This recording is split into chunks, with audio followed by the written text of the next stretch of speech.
The first thing I felt was the silence. Not the kind you get in deep space, where engines hum and systems whisper around you. Not the quiet of a sleeping ship. This was different. This was the kind of silence that comes after something has gone terribly wrong. Then the pain hit. It started in my chest, sharp, deep, like something inside me had cracked and hadn't bothered to heal properly. My lungs struggled for air that didn't feel like it belonged to me. Every breath burned, slow and heavy, like I was inhaling through broken glass. For a moment, I thought I was still there, back on the surface, back in the red dust. I could almost see it, the sky bleeding orange over Caro's 7, the ground littered with the bodies of my squad, the smell of burnt metal, and something worse hanging in the air. I remembered the last transmission, the one that told us the zone was clear. It wasn't. It had never been. We walked straight into it. I squeezed my eyes shut, trying to push the memory away, but it clung to me like a second skin. The sound of gunfire. The screams cut short. The moment I realized I was the only one still moving. The only one still breathing. I wasn't supposed to survive that. None of us were. That's when I noticed something else. The cold. Not environmental cold. This was controlled. Artificial. Precise. The kind of cold that seeps through metal and bone alike. I forced my eyes open and stared up at a ceiling of white light so bright it blurred at the edges. A medical bay. Clean. Sterile. Wrong. I lay there for a long second, trying to make sense of it. My body felt lighter. Not healed, not whole, just stitched together enough to keep functioning. Like someone had decided I wasn't allowed to die yet, but hadn't bothered making me comfortable about it. A faint mechanical hiss sounded somewhere near my head. I turned slightly, and the movement sent a spike of pain down my spine, but I ignored it. A drone hovered into view, sleek, silver, its surface reflecting the harsh light above me. It paused, scanning, its lens focusing on my face as if confirming something. Alive. Barely. That should have been the end of it. A battlefield. A failed mission. A name added to a list no one reads. But something didn't add up. If I had died out there, why was I here? Why had they brought me back? And, more importantly, why did it feel like surviving had been the worst possible outcome? The drone emitted a soft tone, then drifted away as if its job was done. A moment later, a voice cut through the sterile air above me. Cold. Controlled. Official. Sergeant, you're awake. I didn't answer. Not because I couldn't, but because something in the way he said it made me pause. There was no relief in his voice. No surprise. Just expectation. Like this was supposed to happen. Like I had a reason to be alive that I didn't know about yet. I pushed myself up slowly, ignoring the protest from every part of my body. The room tilted for a second, then steadied. My reflection stared back at me from a polished metal panel across the room. I barely recognized it. Same face. Different man. Thinner. Older. Eyes that looked like they'd seen something they couldn't unsee. I held that reflection for a moment, then looked away. Why am I alive? I asked. There was a pause on the other end. Long enough to matter. Then the voice answered. Because you've been selected. I frowned. For what? Another pause. This one heavier. Something you're not going to survive. The word stayed in the air longer than it should have. Selected. Not rescued. Not recovered. Not lucky. Selected. I swung my legs off the edge of the table, slower this time, testing what still worked and what didn't. My body felt like it belonged to someone else. Functional, but unfamiliar. Like I'd been rebuilt from memory instead of healed. Selected for what? I asked again. This time, the answer didn't come immediately. The silence stretched. And in that silence, something else crept in. Memory. Not the clean kind. Not a clear replay. Fragments. A flash of red dust kicking up under boots. A shout over comms, cut off too early. A symbol painted on a rock that shouldn't have been there. We were told the zone was clear. That was the lie. I exhaled slowly, steadying myself against the edge of the table. You said I wasn't going to survive it. I continued. So, either this is a joke, or you're sending me somewhere worse than Caro's 7. Still nothing. That told me more than any answer could. I let out a quiet breath through my nose. Right. Because there wasn't anything worse than Karos 7. Not supposed to be. 5 years in the Terran Expeditionary Force had taught me that much. You learn the limits. You learn what hell looks like. Karos 7 went past that. We were a recon unit 3rd Squad, forward deployment. Nothing special. Just good enough to be sent first and forgotten if things went bad. We'd done a dozen operations like it before. Land. Sweep. Confirm. Extract. Simple. Except this time, the intel came from the Conclave. And the Conclave didn't make mistakes. That's what they told us. That's what everyone believed. I remember standing in the drop bay, helmet in my hands, listening to the briefing. The officer's voice was calm, precise, confident. No hostile presence detected. Clean. Final. We trusted it. That was mistake number 1. I pushed myself up fully now, grabbing the edge of a nearby console as the room tried to tilt again. My reflection shifted with me, and for a second I saw something behind my own eyes that made my grip tighten. Guilt. Not the loud kind. Not the kind that makes you scream. The quiet kind. The kind that waits. We touched down just after dawn. Red dust everywhere. Low visibility. Standard formation. For the first 10 minutes, it felt normal. Too normal. No movement. No signals. No heat signatures. That should have been the second mistake. Then Hales said something over comms. Anyone else feel like we're being watched? We laughed it off. We always did. That was mistake number 3. I don't remember the first shot. I remember the second. Because it took Riven through the throat. No warning. No build-up. Just alive 1 second, gone the next. After that, everything broke. I closed my eyes briefly, forcing the images back, but they pushed harder this time. Not just visuals. Sound. The kind that doesn't leave you. Gunfire echoing off rock formations. Someone shouting coordinates that didn't matter anymore. The wet, heavy sound of bodies hitting the ground. We weren't in a recon zone. We were in a kill box. Planned. Measured. Perfect. The Conclave hadn't made a mistake. They had lied. I opened my eyes again, breathing slower now. There were 12 of us, I said quietly, more to myself than the voice. 12 went in. My jaw tightened slightly. 1 walked out. Another silence. But this one felt different. Heavier. Like whoever was on the other end already knew. Of course they did. That's why I was here. That's why I was selected. Not because I was the best. Not because I was the strongest. Because I was the one who didn't die when I was supposed to. And people like that, we don't get second chances. We get used. I straightened slowly, letting go of the console. Let me guess, I said, voice flat now. You don't actually care about what happened out there. No answer. That was answer enough. I gave a short, humorless exhale. Yeah, figured. Because the truth was simple. My squad was gone. The mission was a lie. And whatever came next wasn't about justice. It was about opportunity. For them. I glanced once more at my reflection. Different man. Same problem. Still breathing. All right, I said finally, lifting my head slightly. You selected me. A pause. Then, steady. Correct. I nodded once. Then stop wasting time, I said. Tell me what you need me to do. There was a shift in the tone this time. Subtle. Controlled. Like something had just moved into place. You're being transferred off the ship, the voice said. Immediately. Where? Another pause. Then, to a place where survival is not expected. I almost smiled. Not because it was funny. Because it made sense. Good, I said quietly. Because deep down, there was a part of me that hadn't left Karos 7. A part that was still standing in that red dust, waiting for something to finish the job. The transport arrived without warning. No docking announcement. No crew movement. No visible approach vector.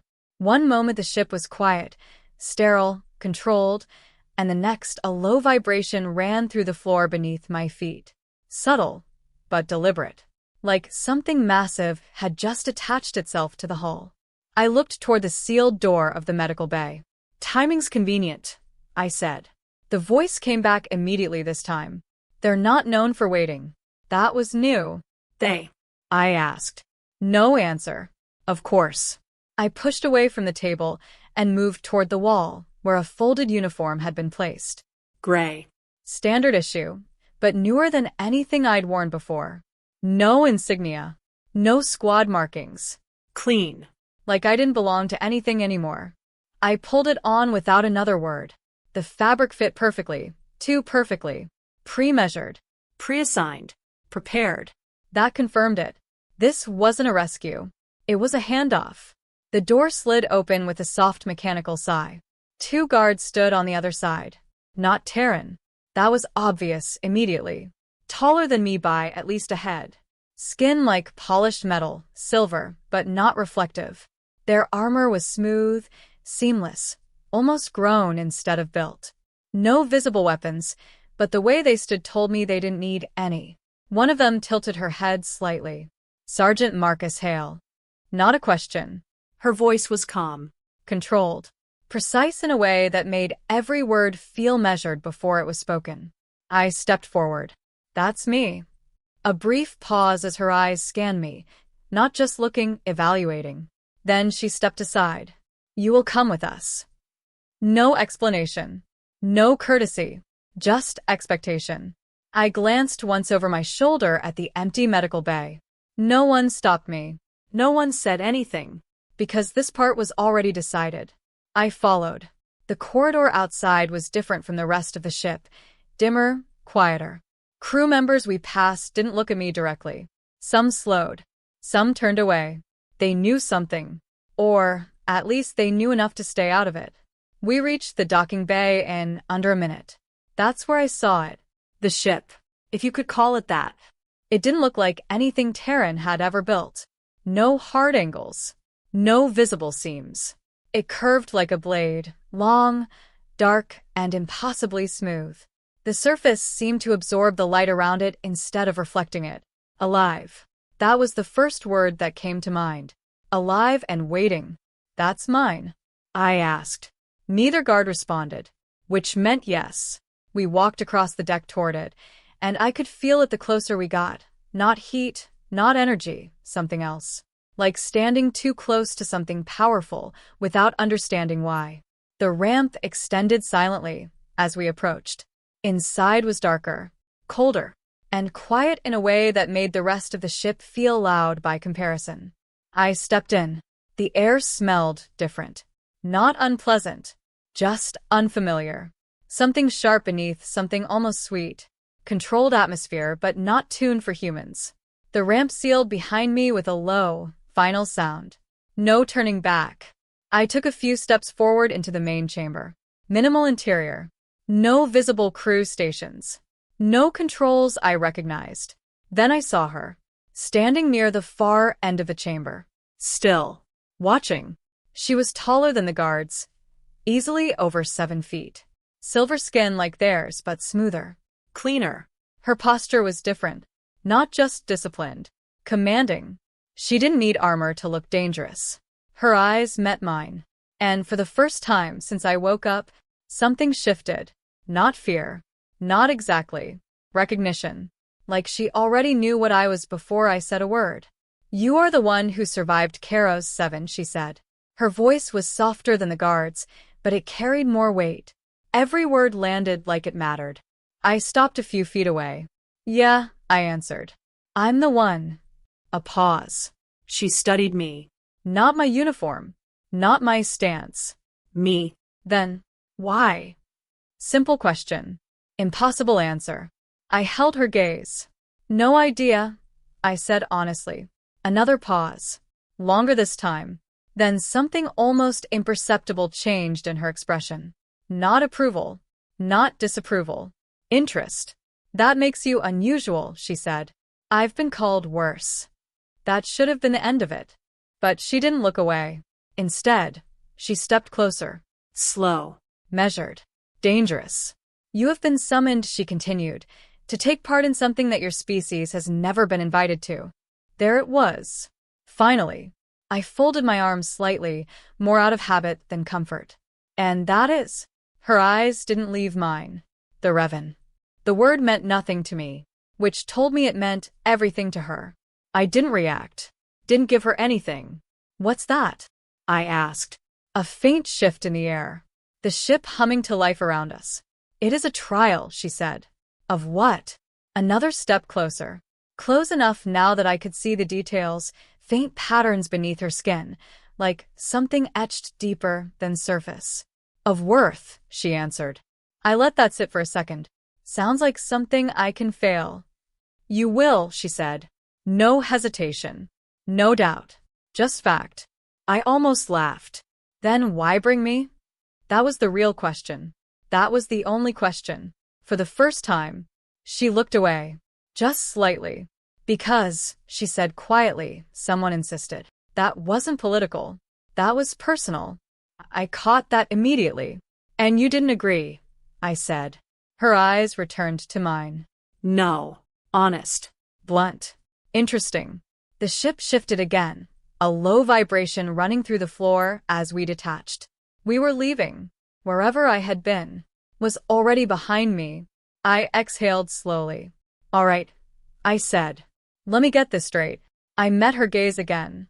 You pulled me off a military ship, dropped me into something called the Revan, told me I'm going to fail. I tilted my head slightly. And you didn't even want me here. She didn't respond. Didn't need to. I nodded once. Good, I said, because now it made sense. This wasn't a mission. It wasn't a promotion. It wasn't even punishment. It was something else. Something bigger. Something worse. I looked around the ship one more time, then back at her. So tell me, I said, what happens to the ones who fail? This time, she didn't pause. They die. Silence filled the space between us. Heavy. Final. I nodded slowly. Yeah, I said. That sounds about right. Because deep down, I already knew. This wasn't where my story got better. This was where it got interesting. The journey lasted 4 days. No windows. No visible stars. Just the low, constant hum of a ship that moved too smoothly to feel real. Time blurred. Sleep came in short, shallow bursts. Not because I couldn't rest, but because every time I closed my eyes, I was back on Karos 7. Red dust. Broken comms. Silence where voices used to be. So I stayed awake. And I learned. The ship didn't have a crew in the way Terran ships did. No chatter. No movement in corridors. Just systems, automated, efficient, controlled. Everything I needed appeared when I needed it. Food. Data. Information. That last one was intentional. Someone wanted me prepared. Or, at least aware. The files were already loaded into the central console when I accessed it. No restrictions. No clearance prompts. That told me something important. They weren't trying to hide anything, because they didn't think it would matter. I pulled up the first file. The Valoran Imperium. Old. That was the first thing that stood out. Not old like Terran colonies or early expansion fleets. Ancient. Their recorded history went back thousands of cycles, long before humanity had even left its own system. Empires had risen and collapsed around them, but the Valorans endured, adapted, evolved. Their society was built on hierarchy, but not the kind I was used to. Not rank through command chains or battlefield merit. Power, here, was inherited, refined, Tested. and at the top of it all, the Empress. I switched to the next file. Zyra Valoran. 29 cycles. Young. Too young by their standards. That alone made her dangerous. Her rise to power wasn't clean. 2 older heirs, her sisters, both dead before she took the throne. Official reports labeled it as internal instability. Unofficial records said something else. Assassination. No confirmed source. No consequences. Which meant one thing. Whoever had done it had gotten away with it. I leaned back slightly, processing. So the most powerful figure in this empire sat on a throne built over bodies. And she was still there. That told me more than any file could. I moved on. The Revan. That was the part that mattered. The reason I was here. The file opened slowly, like even the system treated it differently. 7 trials. held once every 100 standard years. Champions selected from across major species. The purpose? To determine who would stand beside the Empress. Not just as a partner. As a co-ruler. Equal authority. Equal power. I frowned slightly at that. Empires don't share power. Not without a cost. I kept reading.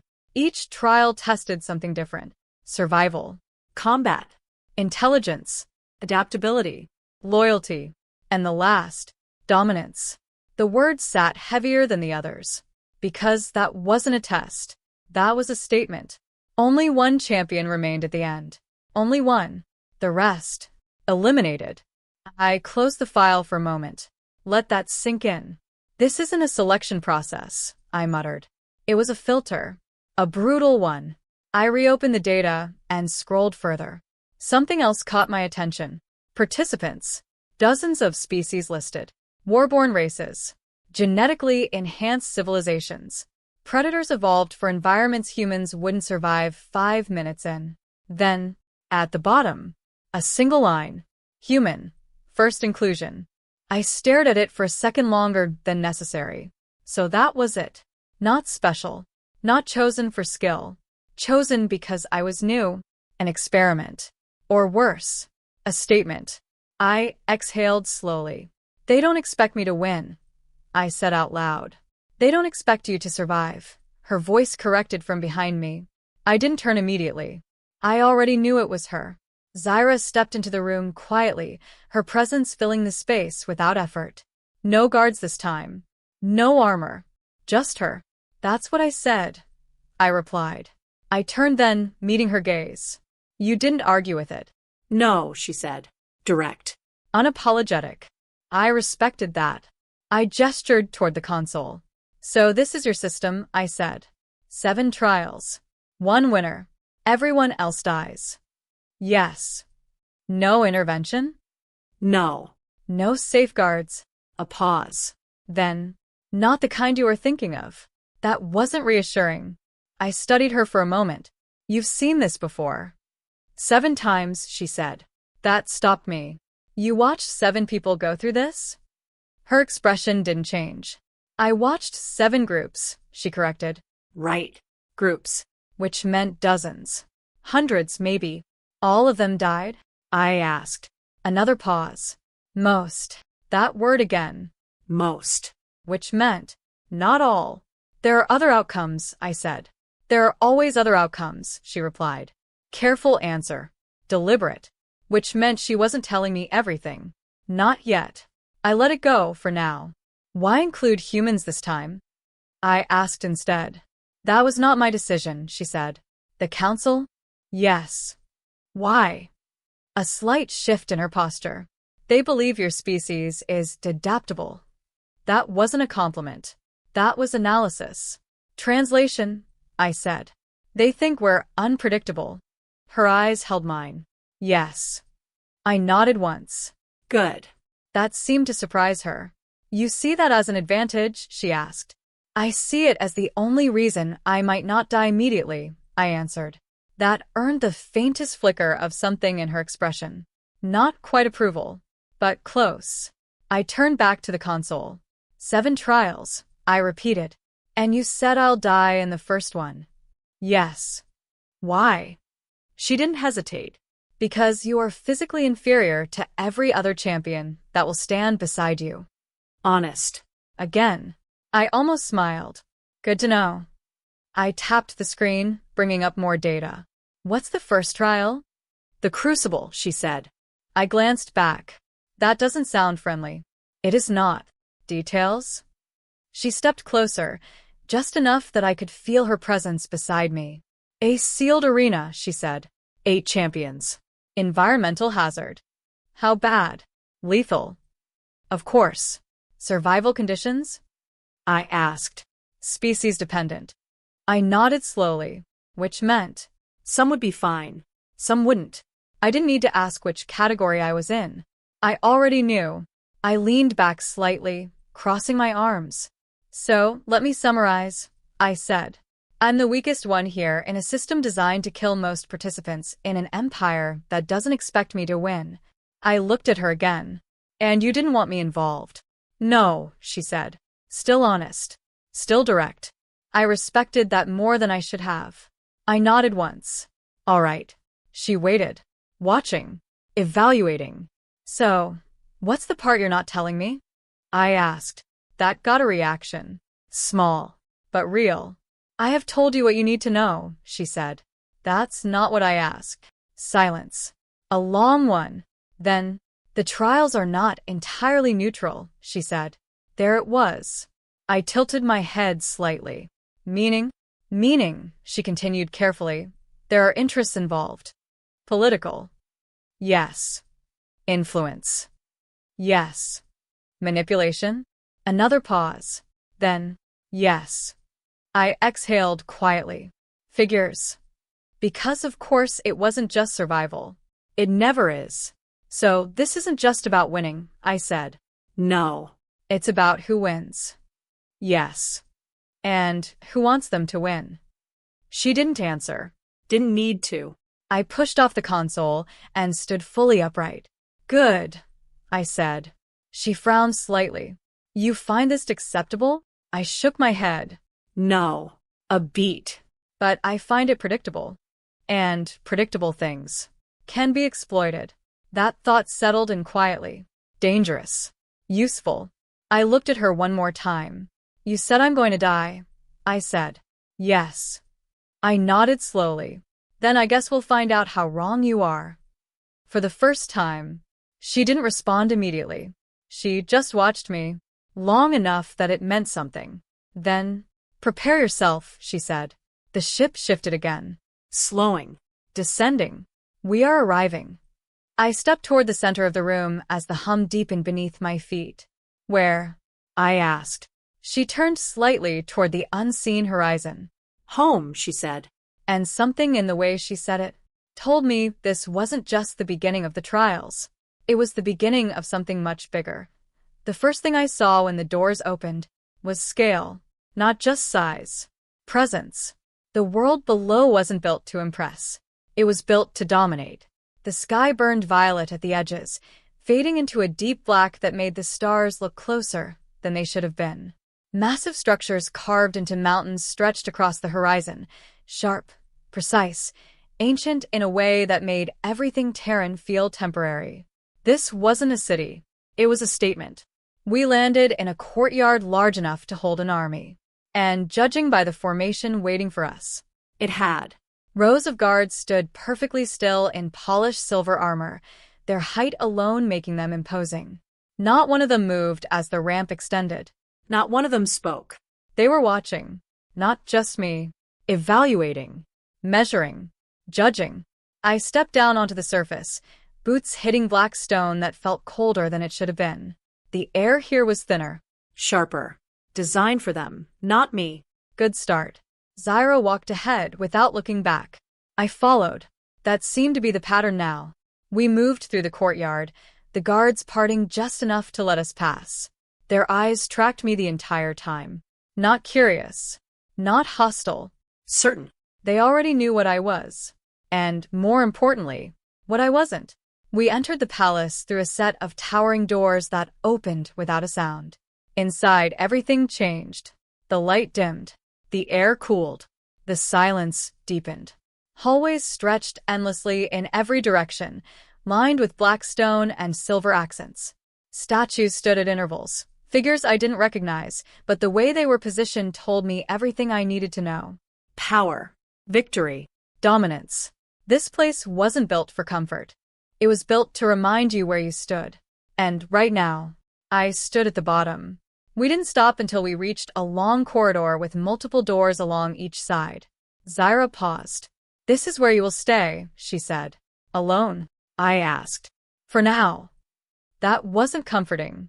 I nodded once. Where are the others? She didn't answer immediately. Then, inside. One of the doors slid open. And that's when I felt it. The shift. Not physical. Instinct. The kind that tells you you've just walked into the wrong place at the wrong time. I stepped in anyway. The room was large, wider than the corridor, built like a shared chamber. Minimal furniture. Open space. and 7 figures already inside. Every head turned toward me. No delay. No hesitation. Instant. Assessment. I stopped just inside the doorway, and for the first time since I got here, I understood exactly how outmatched I was. Closest to me stood something that looked like it had been carved from stone. 8 feet tall. Thick, layered skin like natural armor. Its arms alone were larger than my entire torso.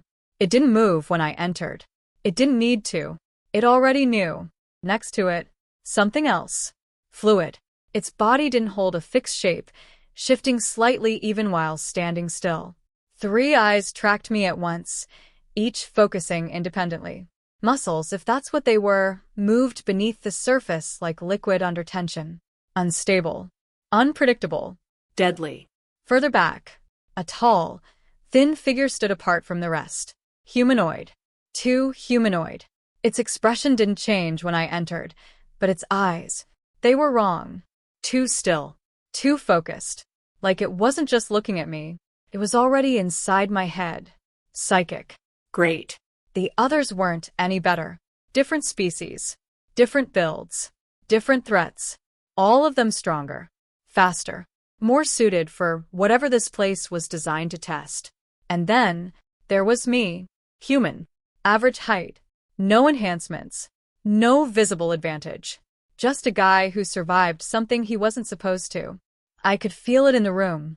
The shift in perception. Not curiosity. Not even hostility. Dismissal. They had already decided what I was. Irrelevant. The stone one took a step forward. Slow. Heavy. Deliberate.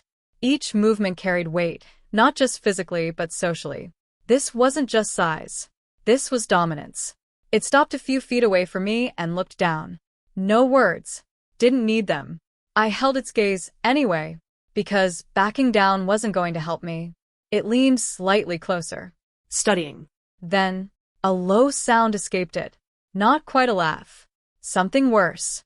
Recognition. Not of threat. Of weakness. It turned away. Just like that. Conversation over. Decision made. I wasn't worth it. The others followed its lead. Eyes moved off me. Focus shifted. As if I had already been removed from the equation. I exhaled slowly. Good. That was good. Because the moment they stop seeing you as a threat is the moment you become one. I stepped further into the room and moved toward the empty space near the wall. No one stopped me. No one spoke. They didn't care. That was their mistake. I leaned back slightly, watching them without making it obvious. Patterns. Positions. Distance between them. Even now, they weren't relaxed. Not really. Everyone here knew what this was. 7 trials. 1 winner. Which meant every person in this room was already an enemy. Some just hadn't acted on it yet. The psychic-looking one glanced at me again. Brief. Sharp. I felt something press lightly against the back of my mind. Testing. Probing. Curious. I didn't react. Didn't resist. Just let happen. And for a split second, I pushed something back. Not force. Not control. Memory. Caro's 7. Red dust. Silence. Death. The pressure disappeared instantly. The figure stiffened slightly. Interesting. So that worked. Good to know. I looked away first this time. Not submission. Choice. Because I didn't need to win this room. Not yet. The door behind me slid open again. Zyra stood there, watching. She took in the room in one glance, the champions, their positions, me against the wall. She understood exactly what had just happened. You will rest, she said. No one argued. No one spoke. Authority. Absolute. Her gaze moved to me for half a second longer than the others. Not enough for anyone else to notice. Enough for me to understand. You don't belong here. Not yet. Then she turned and left. The door closed. Silence returned. I pushed off the wall and sat on the edge of the narrow bed assigned to me. No one acknowledged it. No one cared.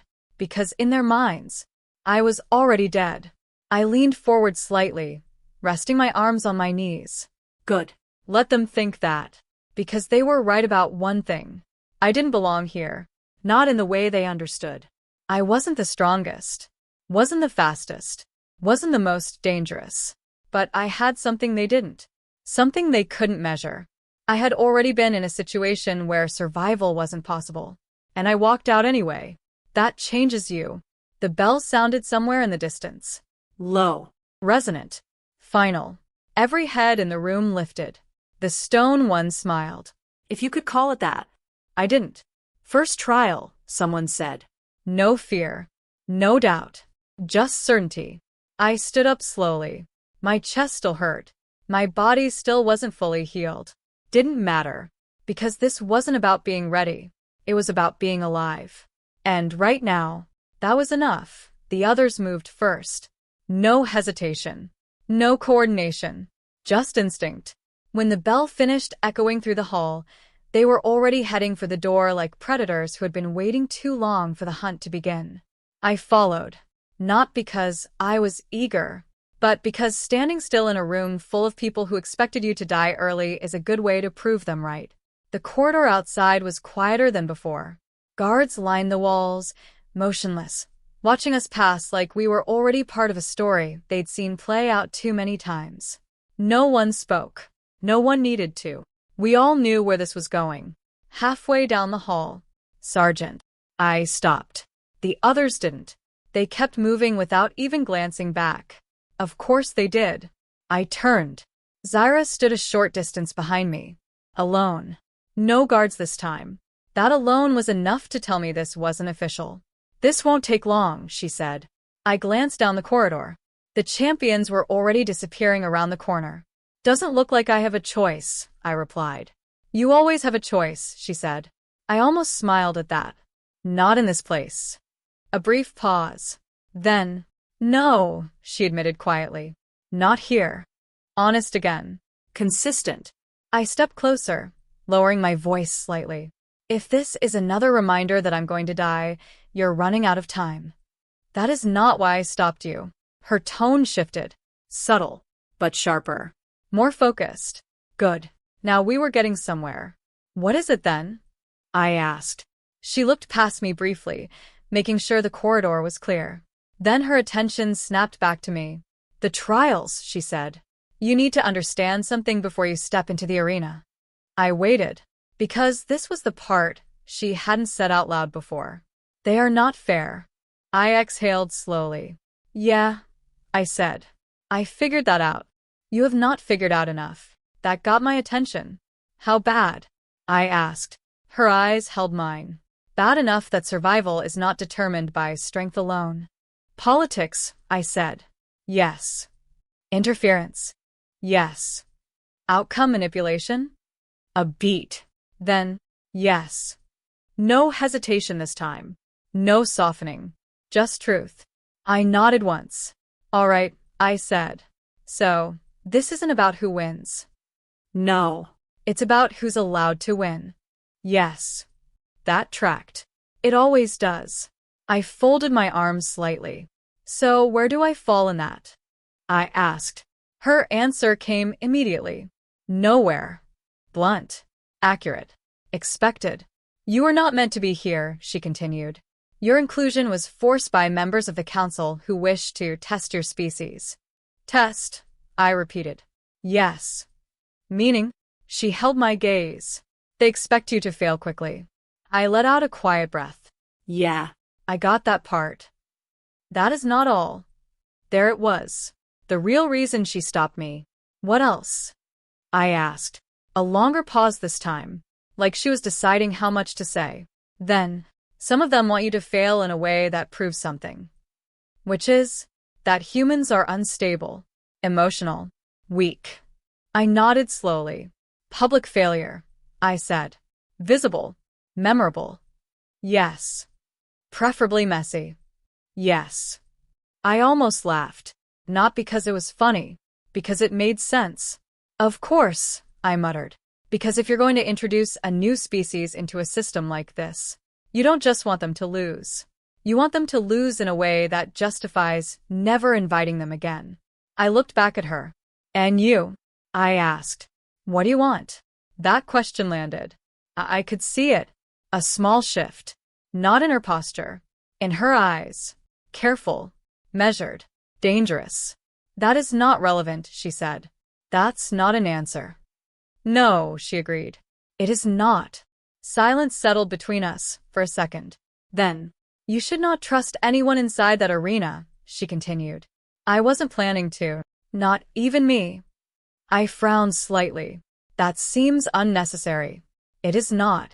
Her tone was firm now. Final. Inside the trials, she said, I am not your ally. Because you don't want to be, I said. No. A beat. Because I cannot be. That was different. That mattered. I studied her for a moment.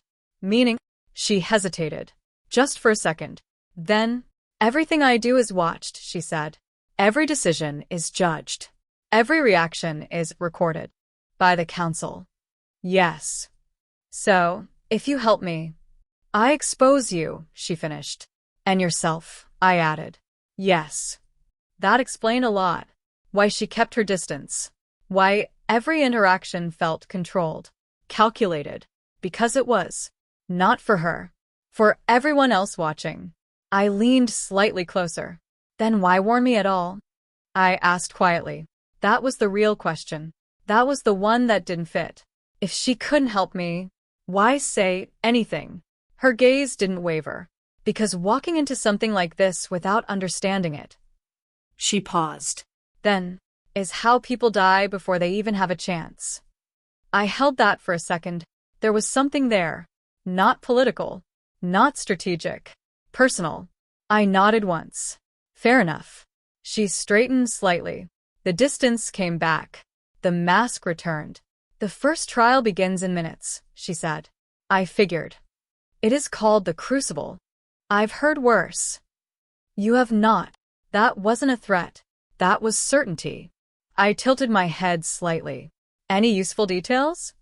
She looked at me for a long second. Then, air, she said. I frowned. Air. Yes. That's not helpful. It is all you are getting. Right. Of course it was. I exhaled slowly. All right, I said. Let me guess. I stepped back slightly. Environment disadvantage. Something I can't handle. Something they can. She didn't respond, which meant I was close. Good, I added. That got a reaction. Small. But real. You find this encouraging? She asked. No, I said. I met her gaze again. I find it predictable. And predictable problems have solutions. Even bad ones. Her eyes held mine for a moment longer. Then, Sergeant. Something in her voice shifted again. Softer. Quieter. Almost. Careful. If you can survive the first trial. I waited. Because there was something more. Do not make yourself visible, she finished. That wasn't about survival. That was about attention. I understood that immediately. Lay low, I said. Yes. Don't stand out. Yes. Don't win too hard. A flicker of something crossed her face. Yes. I nodded slowly. Yeah, I said. That's probably not going to happen. She didn't argue. Didn't try to correct me. Because she already knew. The bell sounded again. Closer this time. Final call. Her posture shifted instantly. Back to Empress. Back to distance. This conversation did not happen, she said. Of course not. She turned to leave, then stopped. Just for a second. Without looking back. You are harder to read than the others, she said quietly. I raised an eyebrow slightly. Uncontrolled. The psychic froze. Completely. Its body locked. Hands twitching toward its head. Because it wasn't just seeing it. It was feeling it. Living it. And it wasn't ready for that. No one is. It dropped to its knees. Out. Not dead. Doesn't need to be. That's two. The horn sounded. Loud. Sharp. The gas began to thin. I looked around. Counting. Bodies down. Two fighting in the far corner. One collapsed near the wall. Three still standing. Including me. That was enough. That was all it took. The gates opened. The trial was over. Just like that. No final blow. No dramatic finish. Just survival. I walked out on my own feet. No one stopped me. No one spoke. Above, silence. Heavy, confused. Because what they expected didn't happen, and what did happen didn't make sense. Good. Let them think about it. I stepped into the corridor, breathing steady now. Alive. Still. Behind me, the arena closed. Ahead, everything else. Because this wasn't a victory. Not really. It was a message. And whether they understood it or not, didn't matter. I did. I'm not the strongest. Not the fastest. Not the most dangerous. But I am the one thing this system wasn't built for. A mistake. And mistakes. Break things. The corridor was too quiet. Not peaceful. Controlled. Every step I took echoed just enough to remind me I was being watched again. But this time it felt different. Less curiosity. More calculation. Good. That meant they were adjusting. Which meant I'd already forced them to change the rules. That's where things start breaking. The door ahead opened before I reached it. No guards. No instructions. Just an empty chamber. Circular. Smaller than the arena. No exits visible except the one ceiling behind me as I stepped in. Of course. Always forward. Never back. I didn't move far from the center. Didn't touch anything. Didn't speak. Let them make the first move. They always do. A low hum filled the room. Not sound. Vibration. Subtle. Almost beneath perception. Then, light. Thin lines across the floor began to glow, forming a shifting grid pattern. Not random. Tracking. Mapping. Adapting in real time. I exhaled slowly. All right, I said under my breath. Let's see what this one does. The voice returned. Same tone. Same control. Second trial. Adaptive opposition. That was new. And vague. Which usually means worse. No fixed adversary. The voice continued. The system will respond proportionally. I almost smiled. Proportionally. There it is. That's the flaw. Most systems assume escalation is linear, predictable, measured. Human behavior isn't. Begin. The grid pulsed. Once. Twice. Then, it struck. A shape rose from the floor directly in front of me. Humanoid. Rough outline. No features. Just motion. Fast. Too fast for something that size. It came straight at me. No hesitation. No testing. Pure execution. Good. That makes it easier. I didn't block. Didn't counter. I stepped sideways at the last possible second, let it pass, then didn't follow up. That's what it expected. That's what it was built for. Exchange. Pattern. Response. I gave it nothing. It turned instantly. Adjusted speed. Increased by maybe 12 to 15%. Precise. Efficient. Again it attacked. Different angle. Different approach. Learning already. I let it hit me this time. Not clean. Not hard enough to end it. But enough. Pain shot through my ribs. Sharp. Real. I staggered back. Let it show. Let the system read it. Damage registered. Weakness confirmed. The construct paused for half a second. Recalibrating. Optimizing. Perfect.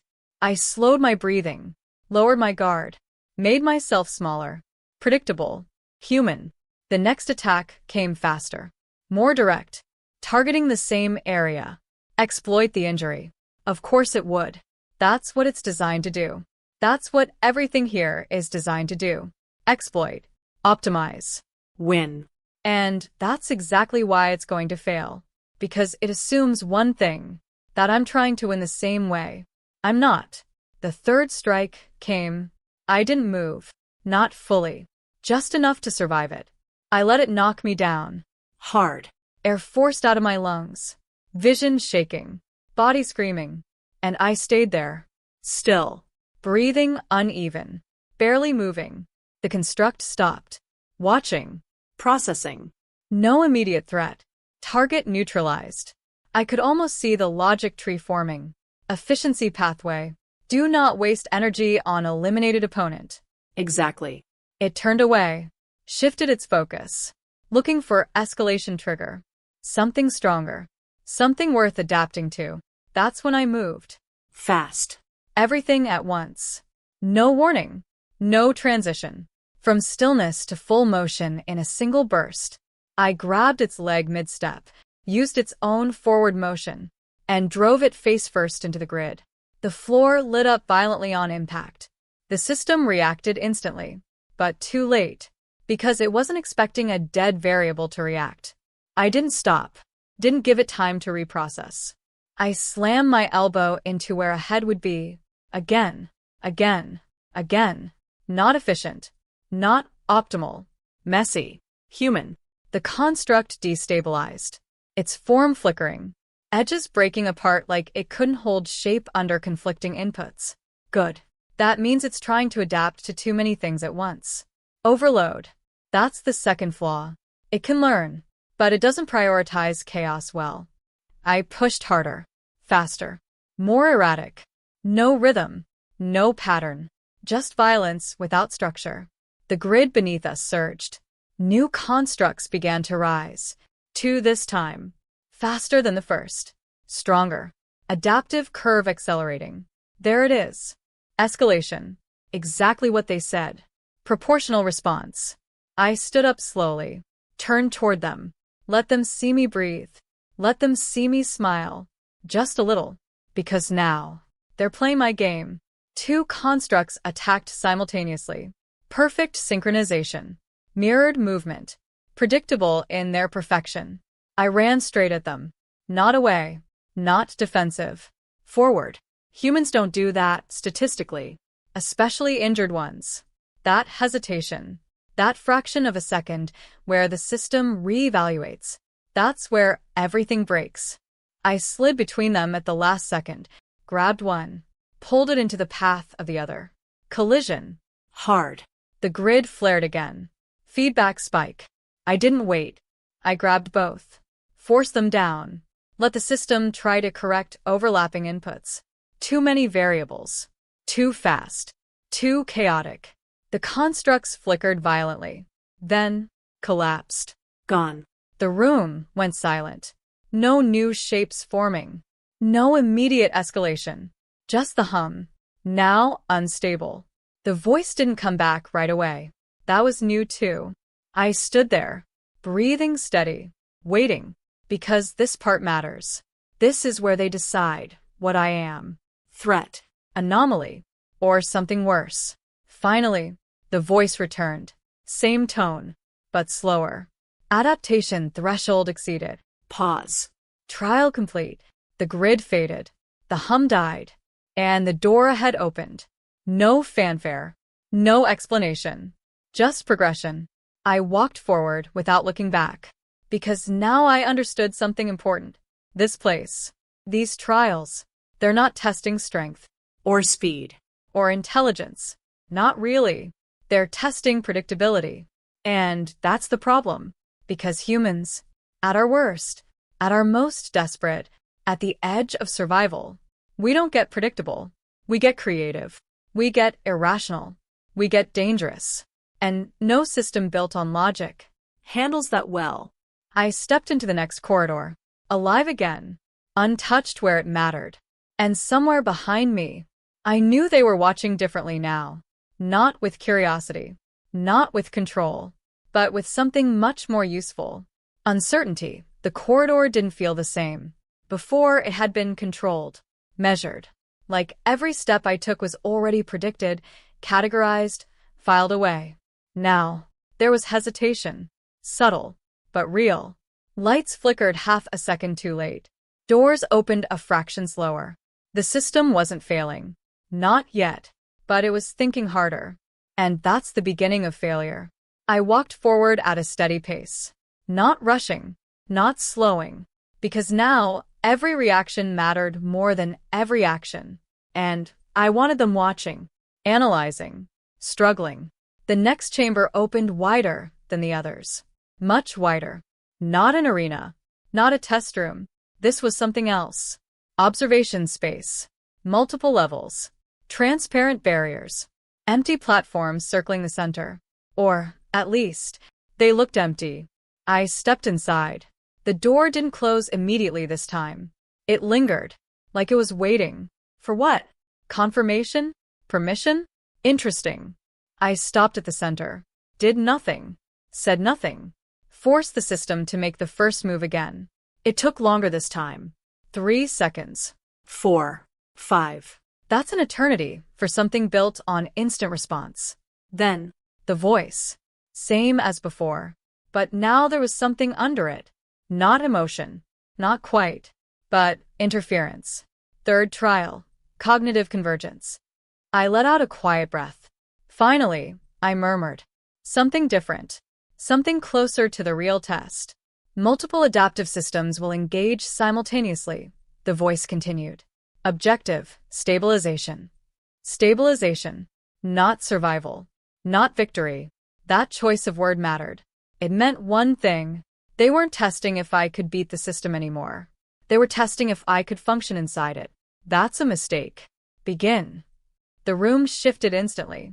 Not physically, but perceptually. The space distorted. Angles didn't line up. Distances stretched and compressed depending on where I looked. Classic cognitive overload.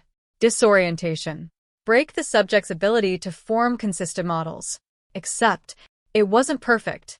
Nothing ever is. I focused on one fixed point. My hand. Held in front of me.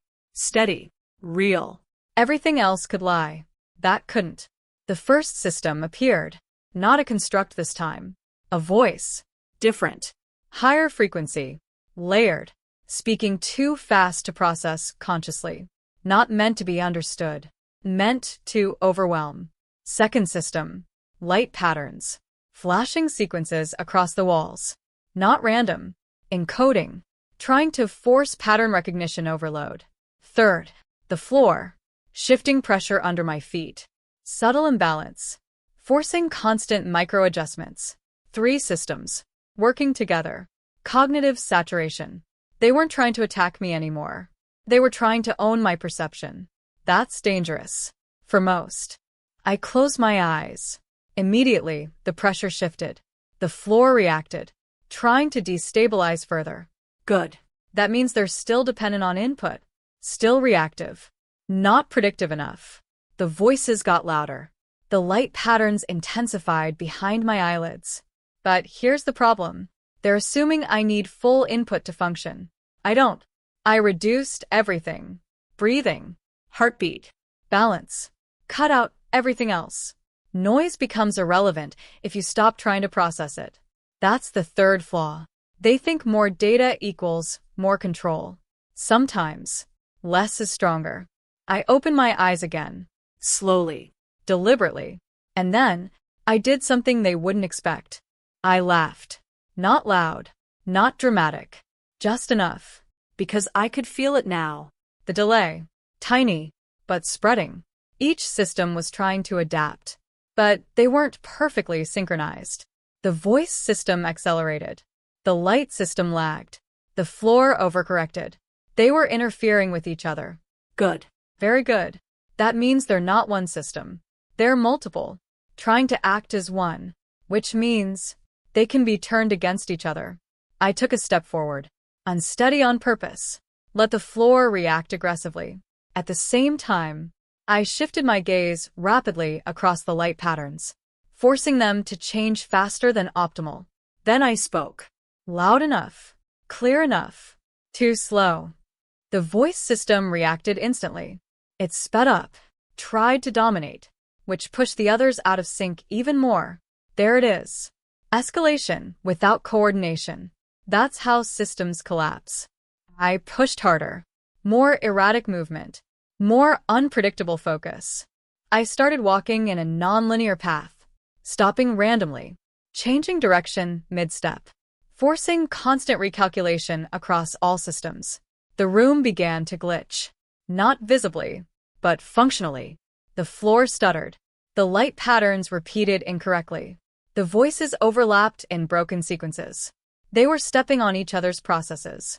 I wasn't fighting them anymore. I was making them fight themselves. That's the fourth flaw.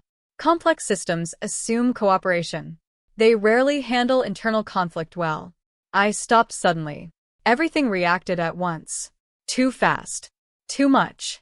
The systems collided, And for a brief moment, everything froze. Silence. Stillness. Perfect. I spoke again. Soft this time. You're not one system. No response. But I knew they heard it. You're fragments. A flicker in the lights. You don't adapt together. The floor stabilized slightly. Too late. You compete. That did it. The voice system tried to override. The others resisted. Feedback loop. Conflict spike. And then, the room broke. Not physically, but operationally.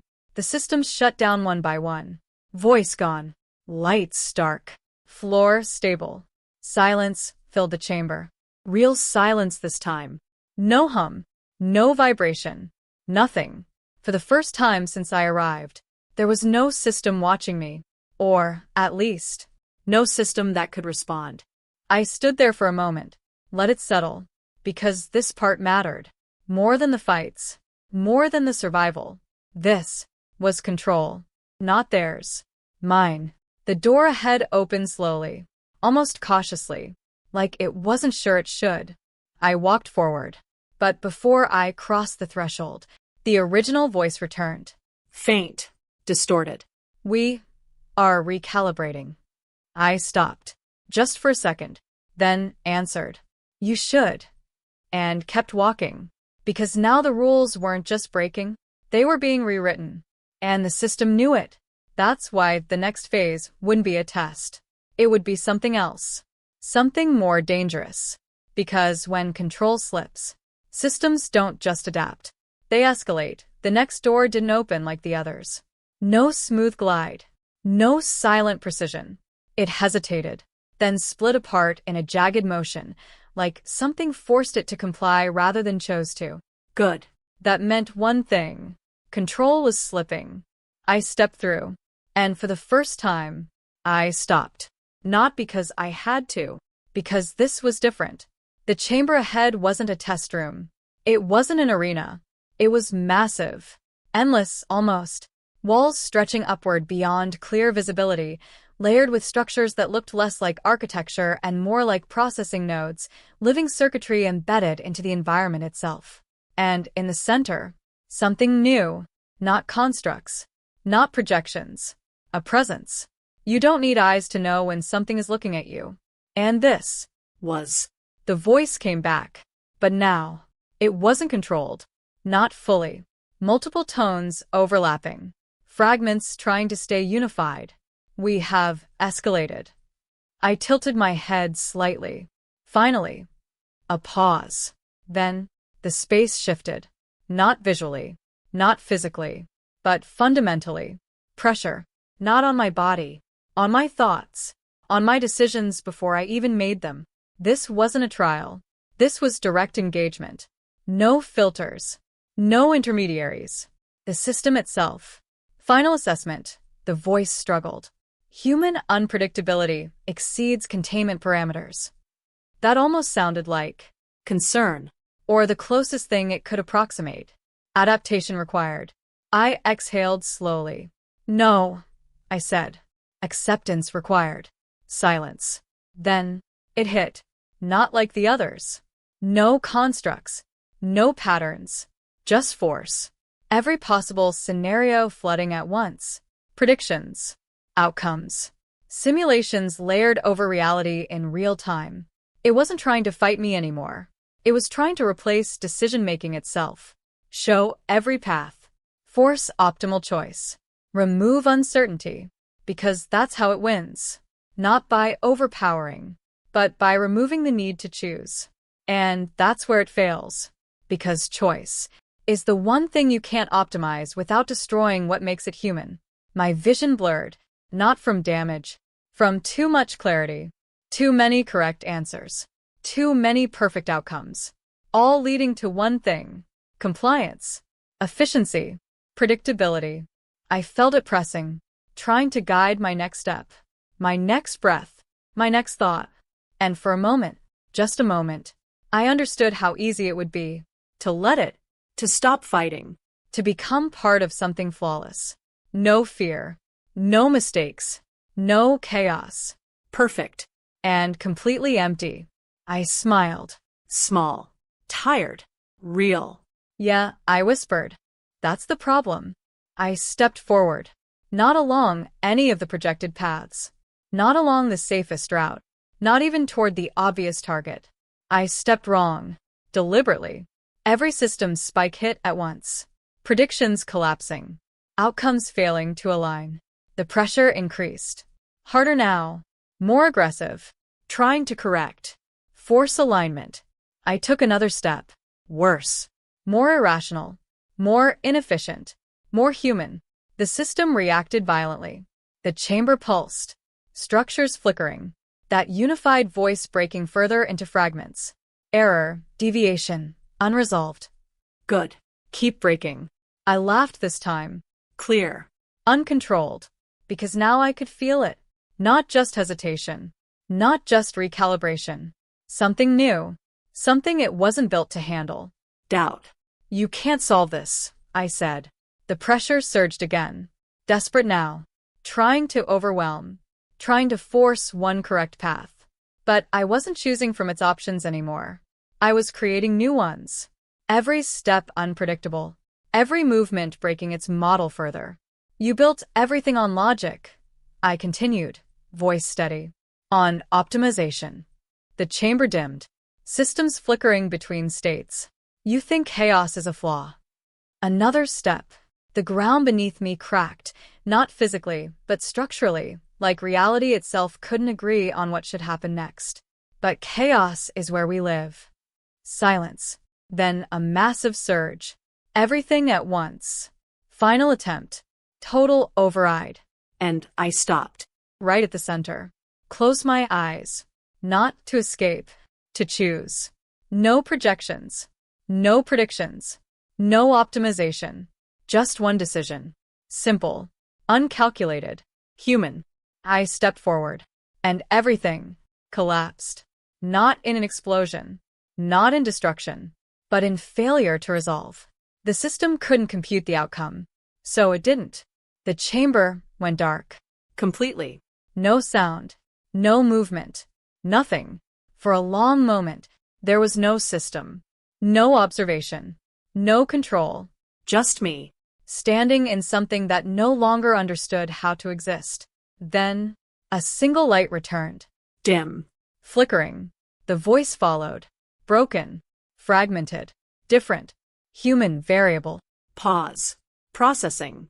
Rebuilding. Unresolvable. I opened my eyes. Took a breath. And waited. Because this part mattered more than everything before it.